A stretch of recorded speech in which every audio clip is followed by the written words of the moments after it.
Amanhã, 9 horas da manhã, nós temos a nossa escola bíblica dominical com assembleia de membros. É uma assembleia administrativa. O que trata nessa assembleia? Venha que você vai descobrir.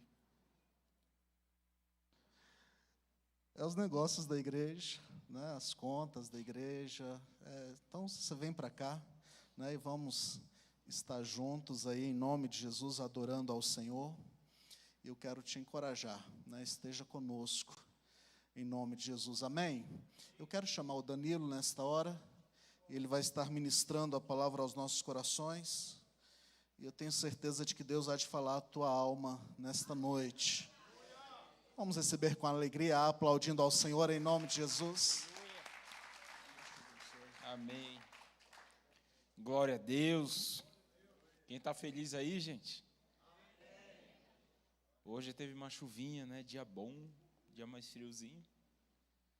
Hoje vai ser um dia muito bom para dormir, né? Eu trago uma palavra do céu para a gente hoje, que vai falar do amor de Cristo, mas de um ponto que às vezes a gente não consegue enxergar pura e claramente na nossa vida. Então, eu convido para você que abra a vossa Bíblia no livro de Mateus, capítulo 26.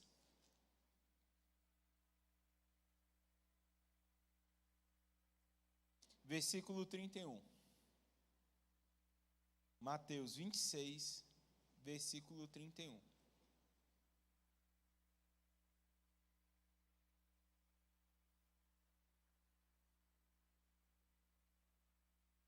Diz assim a palavra do Senhor. Então Jesus lhes disse: ainda essa noite todos vocês me abandonarão, pois está escrito: ferirei o pastor e as ovelhas do rebanho serão dispersas. Mas depois de ressuscitar, irei adiante de vós para a Galileia. Pedro respondeu: ainda que todos o abandonem, eu nunca te abandonarei. Respondeu Jesus: asseguro-lhe que ainda esta noite, antes que o galo cante, 3 vezes me negará. Mas Pedro declarou: mesmo que seja preciso que eu morra contigo, nunca te negarei. E todos os outros discípulos disseram o mesmo. Aleluia. Amém? Deus é bom. A gente tem que concordar uma coisa aqui, né? Eu acho que todos nós concordamos. O maior exemplo de amor que nós temos na Bíblia é o amor de Jesus que demonstrou por cada um dos discípulos, que demonstra por cada um de nós, que demonstra por cada ser vivente que Ele criou nessa terra. Isso eu acho que é algo que a gente tem que... É uma lei para nós cristãos. Faz parte do nosso credo. O amor de Deus, o amor de Cristo, que não muda. Não existe mais ou menos, ele é sempre constante, ele sempre está no máximo. Além? E agora, o que a gente pode falar de Pedro? Todos nós sabemos o que aconteceu, a profecia que Jesus declarou ali naquele momento com Pedro, se cumpriu. Pedro foi um homem que andou com Jesus, foi um dos primeiros discípulos a serem chamados, junto com seu irmão André, serviu a Cristo, esteve com Cristo, profetizou, pregou, viu os milagres de Jesus, caminhou com ele por todos aqueles anos, veio crescendo, se fortalecendo, mas chegou no momento de grande tribulação, ele fraquejou. A palavra que eu tenho hoje para a gente é o seguinte: o tema dela de hoje é o amor que traz amadurecimento. Na nossa vida, cada fase, cada tribulação que a gente passa, cada experiência que a gente tem na nossa vida, a gente pode encarar de duas formas. A gente pode ser aquela pessoa que chora, se joga no chão, ou aquela pessoa que aprende, bate os pés uns nos outros, sacode a poeira e segue em frente. A cada experiência que a gente passa na nossa vida, a gente vai amadurecendo, crescendo. Mas hoje a gente vê uma geração, todos nós aqui, a maioria de nós aqui, nossos pais, né, a geração que nasceu na década de 50, de 60, foi a geração que se chama a geração da sandália havaiana, que teve que lutar muito.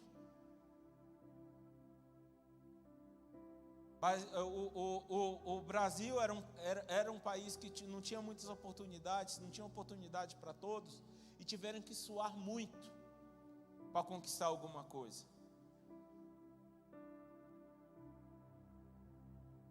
E a geração que nasceu, os filhos dessa geração, muitos deles são a geração do iPhone, que lança o celular novo, tem no mês seguinte.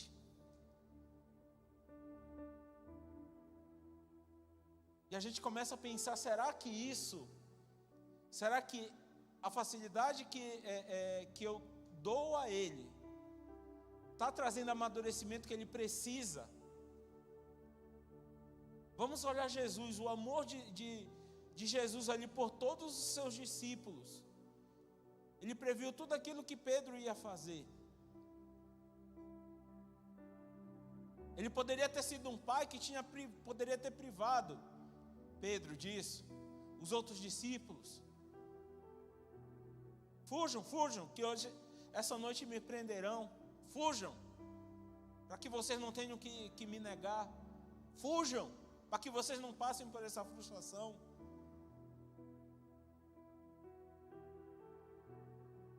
Mas Jesus não só preveu que aquilo ia acontecer, como deixou que aquilo acontecesse.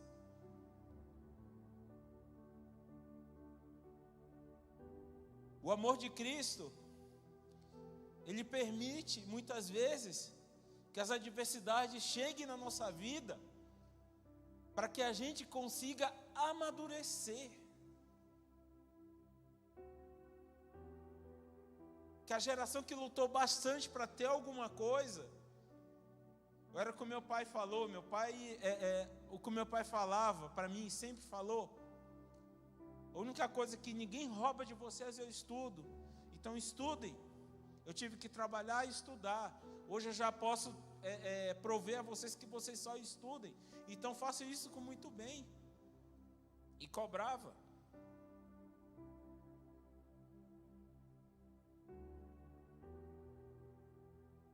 E muitos vivem na geração a geração do iPhone hoje em dia, que não consegue atravessar uma rua sozinho, sem os pais, que não consegue pegar um ônibus porque nunca fez isso na vida, que chegam na vida adulta, estão totalmente despreparados e demoram anos e anos para sair das casas dos pais, porque estão despreparados. Mas quem foi que permitiu isso?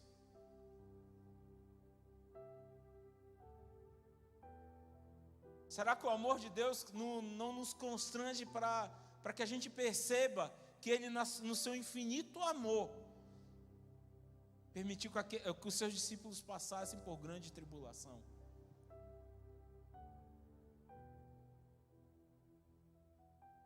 A gente vai seguindo a Bíblia. Pedro e os outros discípulos se dispersaram, ficaram muito maus. Ficaram maus, decepcionados, porque tinham consciência do que eles tinham praticado. Eles tinham plena consciência de que aquilo que eles tinham feito não era o esperado a se fazer de 12 pessoas que andaram com o Mestre.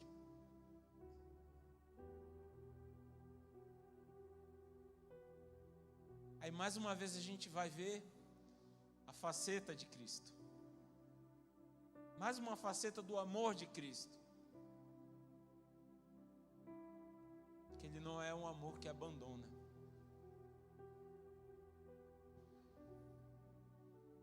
Pedro e os discípulos e os apóstolos passaram pela fase do aprendizado ali com Jesus.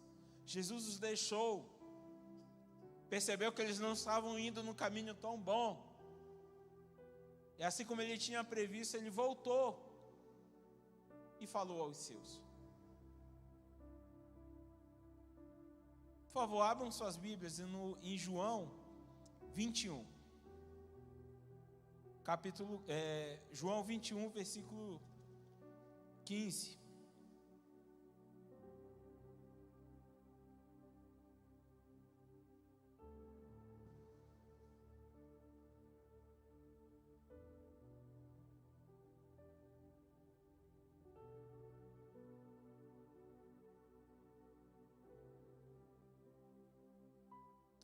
João 21, capítulo 15. Essa palavra ali, quando Jesus voltou aos discípulos, após ser ressuscitado, esteve com eles.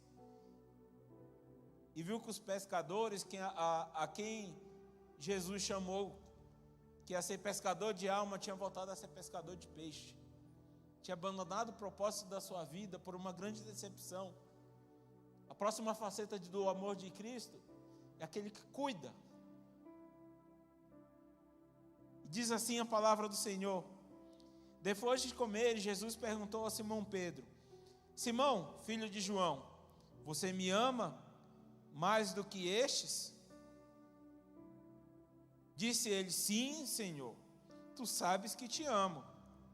Jesus disse: cuide dos meus cordeiros. Novamente Jesus disse: Simão, filho de João, você me ama? Ele respondeu: sim, Senhor, tu sabes que te amo. Jesus disse: pastoreie as minhas ovelhas. Pela terceira vez ele disse: Simão, filho de João, você me ama? Pedro ficou magoado por Jesus ter lhe perguntado pela terceira vez: você me ama? E lhe disse: Senhor, tu sabes todas as coisas e sabes que te amo. Jesus disse: cuide das minhas ovelhas. Digo-lhe a verdade, quando você era mais jovem, vestia-se, ia para onde queria, mas quando for velho, estenderá as mãos e as outras pessoas o vestirá e o levará para onde você não deseja ir. Jesus disse isso para indicar o tipo de morte com a qual Pedro iria glorificar a Deus. Então lhe disse: siga-me. Pedro, tu me amas? Sim, Senhor. Pedro, tu me amas? Sim, Senhor. Pedro, tu me amas? Senhor, de novo.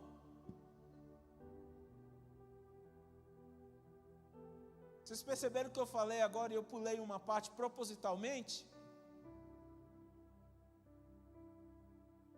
Jesus não só perguntou a Pedro se 3 vezes ele o amava, mas nas 3 vezes que ele respondeu, ele disse: apacenta as minhas ovelhas. Apacenta as minhas ovelhas. Pedro ali naquele momento estava com o foco dele, com os ouvidos dele voltados só para a dor. Ele tinha dado uma demonstração que o amor dele não era tão forte. Na cabeça dele, que o amor dele por Cristo não era tão forte, porque ele o abandonou como todos os outros, no momento em que Jesus foi crucificado e morto. Jesus vem e pergunta a ele, e ele só ouve isso: Senhor, tu sabes que eu te amo. Faltou Jesus dizer: irmãozinho, eu estou te falando, apacenta minhas ovelhas. Não só como eu te amo, eu confio em ti e eu sei que você pode fazer aquilo que você foi predestinado.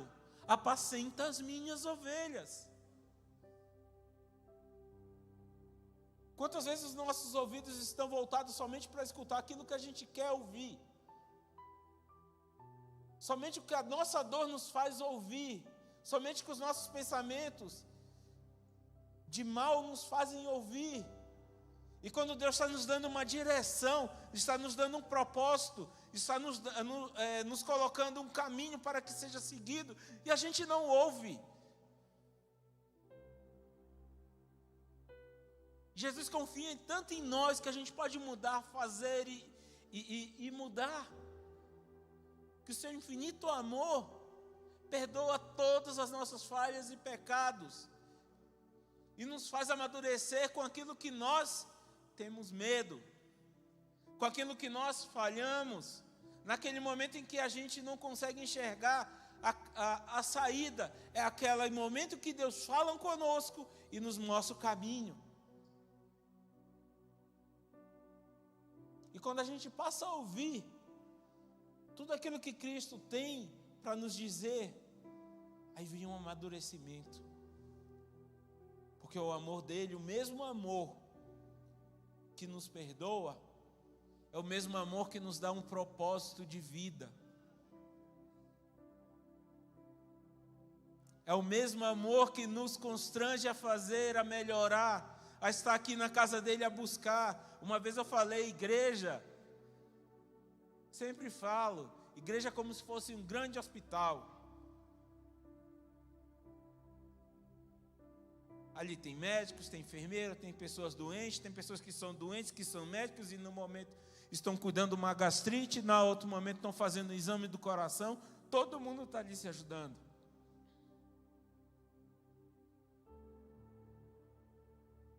Todo mundo ali está caminhando, ali não tem ninguém perfeito, porque se estivesse perfeito, o que se acha perfeito não vem para a igreja, porque ele é autossuficiente.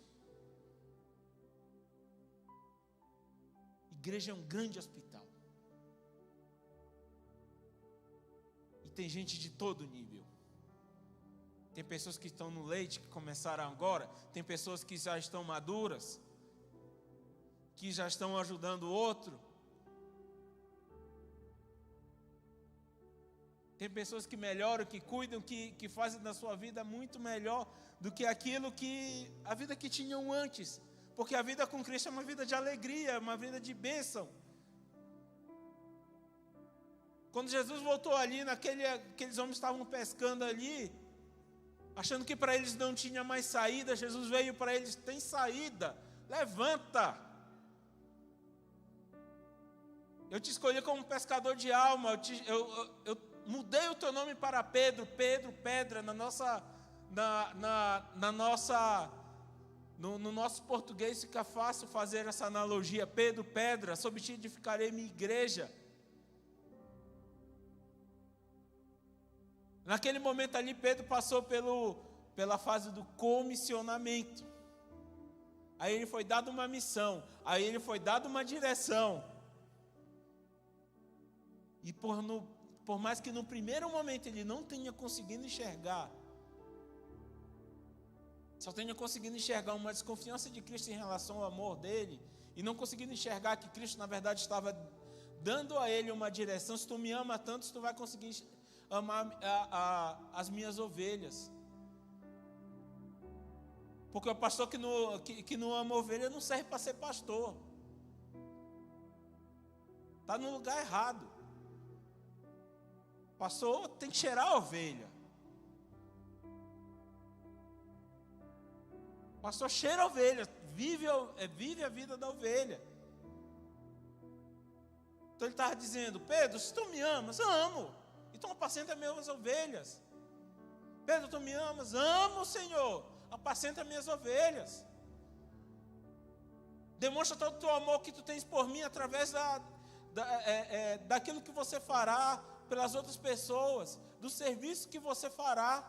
Sirva a todos aqueles que eu colocar perante a tua vida, perante o teu caminho. Sirva, amadureça, Pedro, por tudo aquilo que você passou. Agora é o momento de você amadurecer e seguir a Cristo e me seguir.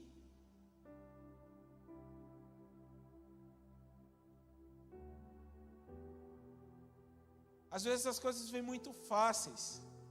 E tudo aquilo que vem muito fácil, a gente não tem uma tendência de não dar muito valor. Talvez o ministério de Pedro não tivesse deslanchado, como a gente vai ver em seguida, quando ele foi comissionado, entendeu qual era a comissão dele. Se ele não tivesse passado por todo aquele trauma, se sentindo mal, se sentindo o incapaz, se sentindo como alguém que não ama Cristo de verdade, que o traiu a Cristo.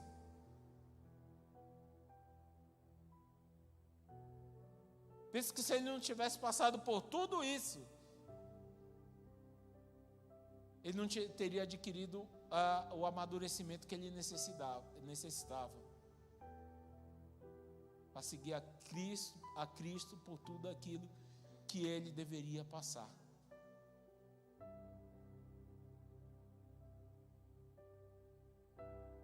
O nosso Deus sempre tem algo para nos ensinar, e a gente muitas vezes não consegue compreender tudo aquilo que Ele tem para nos ensinar, mas Ele sempre tem uma direção correta, um caminho certo para a gente seguir.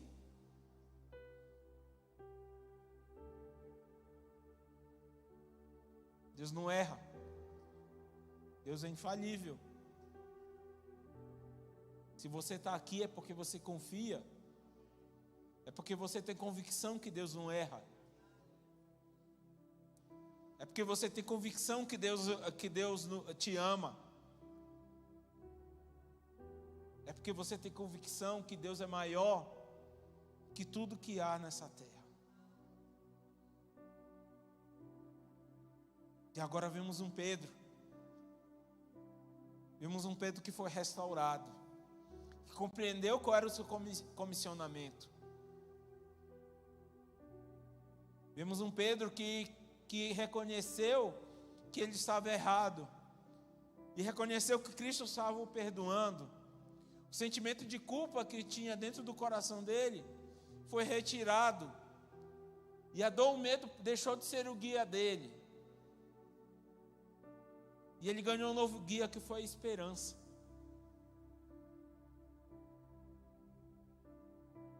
Do momento da morte de Jesus, o guia dele passou a ser o medo. O guia dele passou a ser um sentimento ruim. Jesus veio ali com seu amor, mas uma faceta do seu amor, e restaura Pedro. Pedro e os outros. Jesus voltou ali para restaurar, ele já previa que isso ia acontecer. O bom da Bíblia é que não mostra infalíveis. Ele mostra pessoas como nós.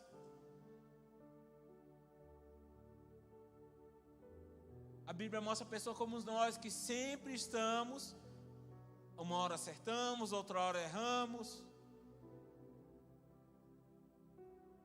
outra hora nos arrependemos, outra hora nos oferecemos perdão.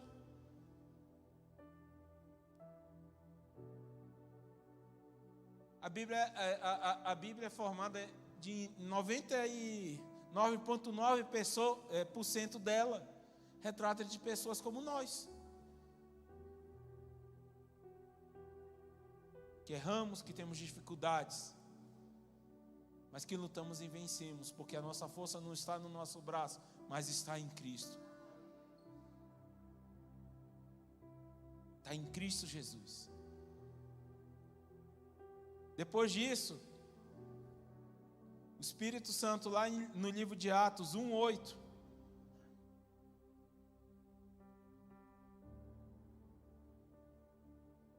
mas receberão, vem a promessa, mas receberão poder quando o Espírito Santo descer sobre vós, e serão minhas testemunhas em Jerusalém, em toda a Judéia e Samaria, até o confins da terra. E tendo dito isso, foi levado às alturas, enquanto eles olhavam, e uma nuvem os encobriu da vista deles, e eles ficaram com os olhos fixos para o céu, enquanto ele subia. De repente surgiu diante dele 2 homens vestidos de branco, que lhe disseram: Galileus, porque estão olhando para os céus? Este mesmo Jesus, que dentre vocês foi levado aos céus, voltará da mesma forma como ouviram subir.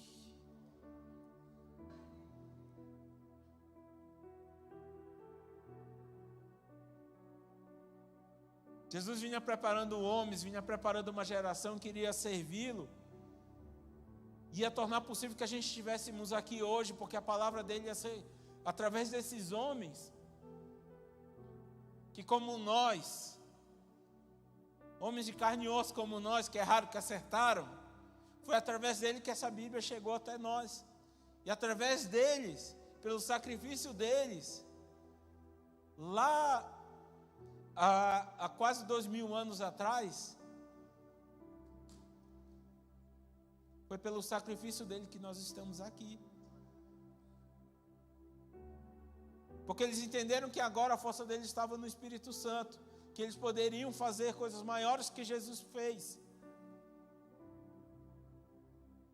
E o Evangelho de Cristo foi pregado por todo o planeta. Foi pregado para toda criatura. Todos sabem quem é Jesus, de uma forma ou de outra. E 7 bilhões de pessoas que existem hoje na Terra, grande parte delas sabem quem foi Jesus, por mais que tenham sua religião própria. Tem outras religiões que não tenham sido alcançado e se convertido, mas sabem que foi Jesus. Dizem que ele foi mais um profeta, mas nós sabemos que ele foi o Rei dos Reis, o Senhor dos Senhores, o Alfa e o Ômega, o princípio e o fim. Aquele que subiu entre as nuvens e no momento certo descerá da mesma forma para nos resgatar e nos levar para o alto dos céus, porque essa é a nossa esperança. Essa foi a esperança que Pedro trocou no seu coração, e aquele homem que no momento foi covarde se tornou um homem corajoso, porque a coragem não vinha de si próprio, vinha de Cristo. Diz que no seu primeiro discurso, foram mais de 3.000 pessoas que foram convertidas ali pela pregação de Pedro. Mais de 3.000 pessoas ali foram convertidas. E ele com os outros apóstolos começaram a andar por outras e outras e outras regiões e pregando o Evangelho para os gentios, para aqueles que não conheciam. E Deus foi levantando homens que escreveram, que foram escrevendo esses livros aos quais nós temos acesso, todo o Novo Testamento. Levantou homens eruditos, levantou médicos da época, que transcreveram em termos de evangelho dos outros livros do Novo Testamento, para que nós pudéssemos ter acesso a ele, para que lêssemos aqui hoje.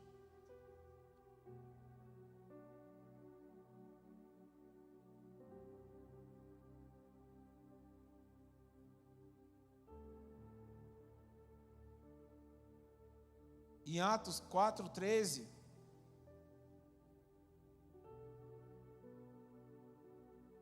diz assim: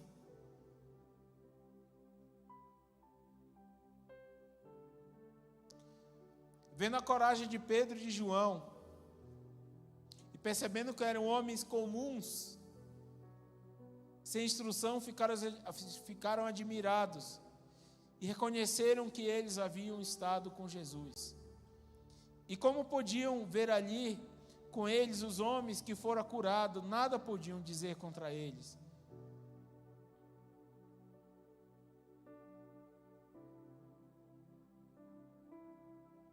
Essa palavra, em outras traduções, ela fala da intrepidez de Pedro e João, da ousadia, da sabedoria, que homens simples, agora cheios do Espírito, estavam fazendo ali naquela região. Um verdadeiro avivamento. Aí a gente compreende que com o avivamento, ele pode nascer no meio de cada um de nós. O avivamento é reconhecer que o Espírito Santo, é o nosso conselheiro, é aquele que está junto conosco, foi aquele que o Cristo deixou para nós, para estar ao nosso lado.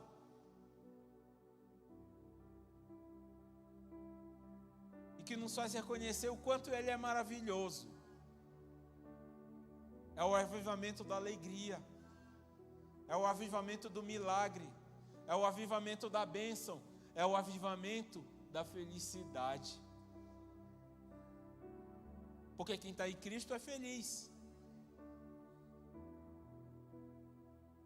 Quem está em Cristo não significa que não passará por dores, significa que passará por dores dando glória a Deus.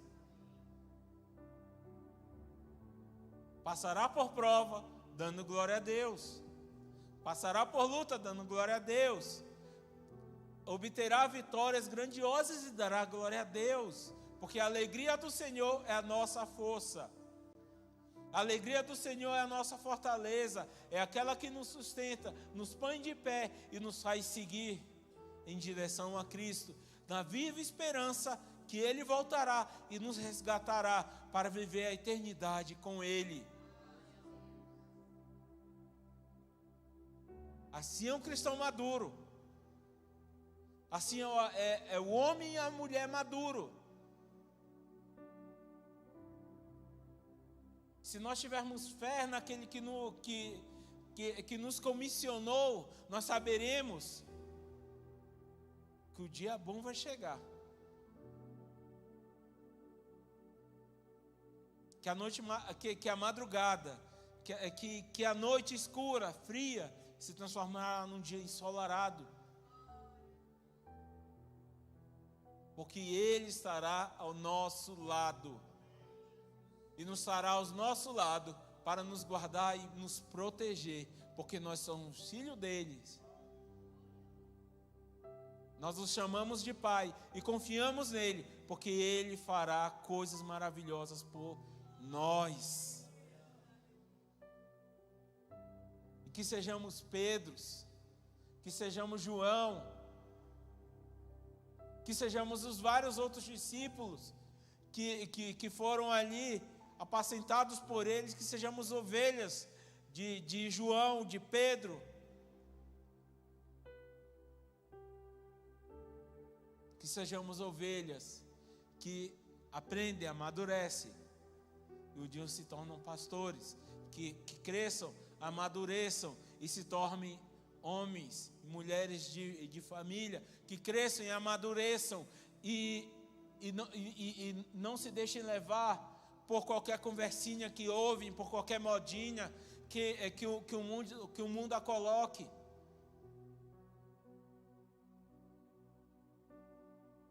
Que tenham a plena convicção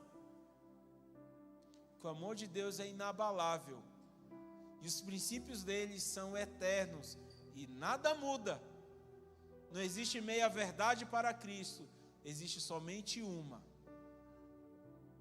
É a verdade que está aqui nesse livro.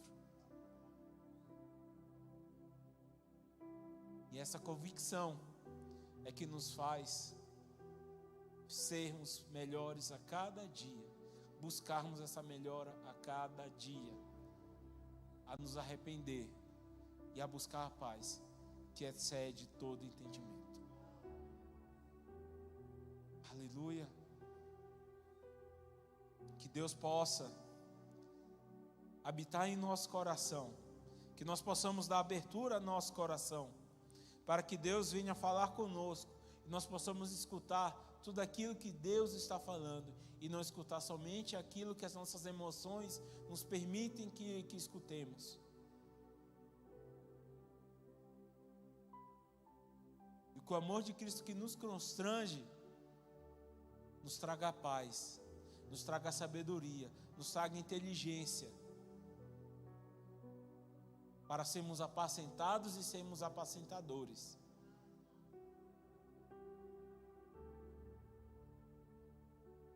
Convido você a ficar de... O ministério de louvor já pode vir. Convido você a ficar de pé.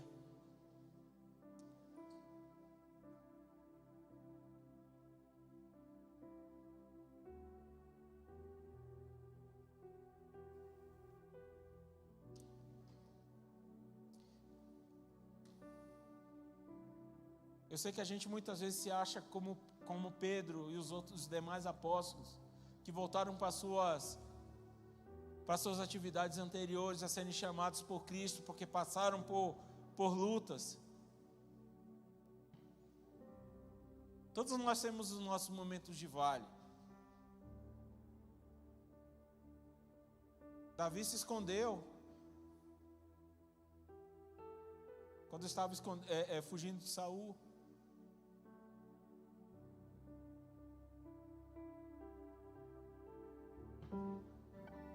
E assim nós, tem momentos que a gente se esconde em caverna, tem momentos que a gente deita na nossa cama e não sabe como prosseguir, não sabe o que fazer.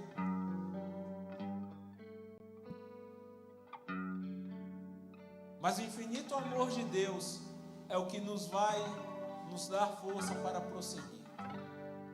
O infinito amor de Deus que permite que as adversidades aconteçam é o mesmo amor que vai nos resgatar quando nós acharmos que já não temos bom jeito, que nós não temos força.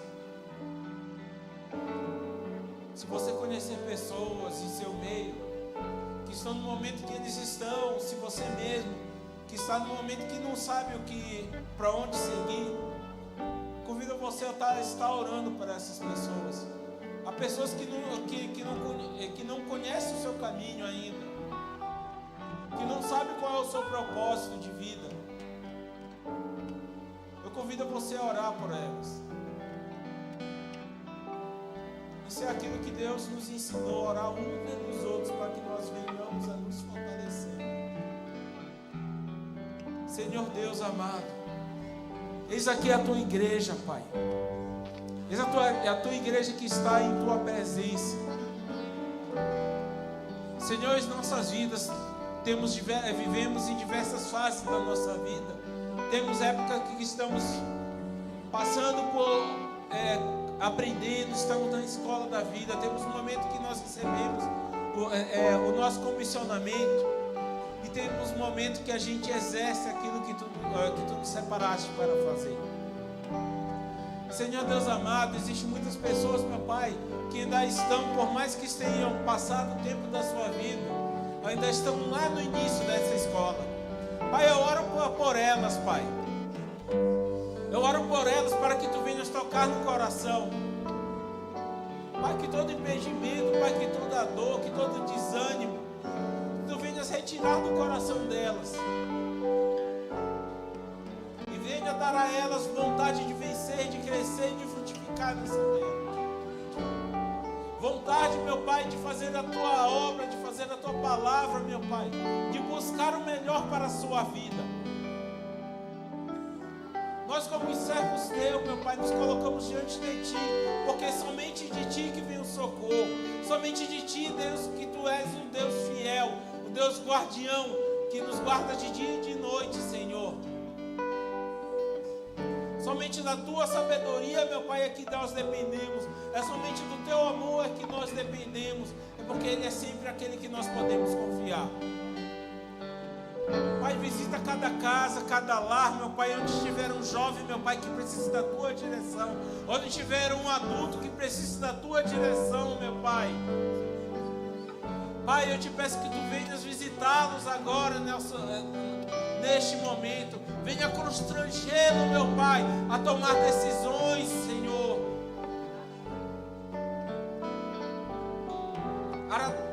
A trocar a pescaria de peixe por pescaria de vidas, de pessoas.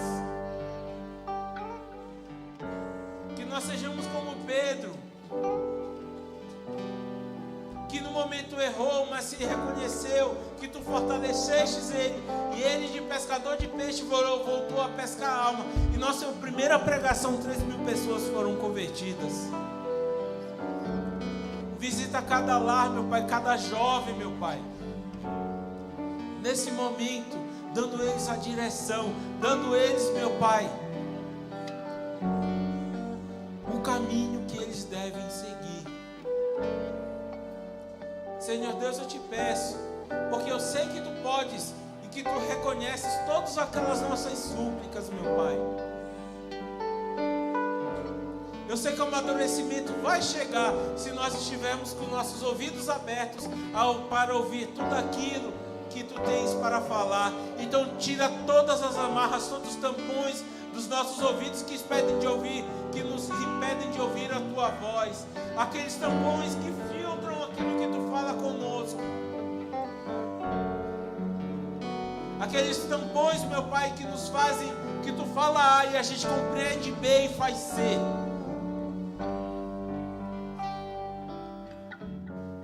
Que a tua glória, meu Pai, venha ser resplandecente sobre nossa vida. Que sejamos testemunho, meu Pai, do grande amor que tu tens por nós. Que sejamos testemunhas, meu Pai,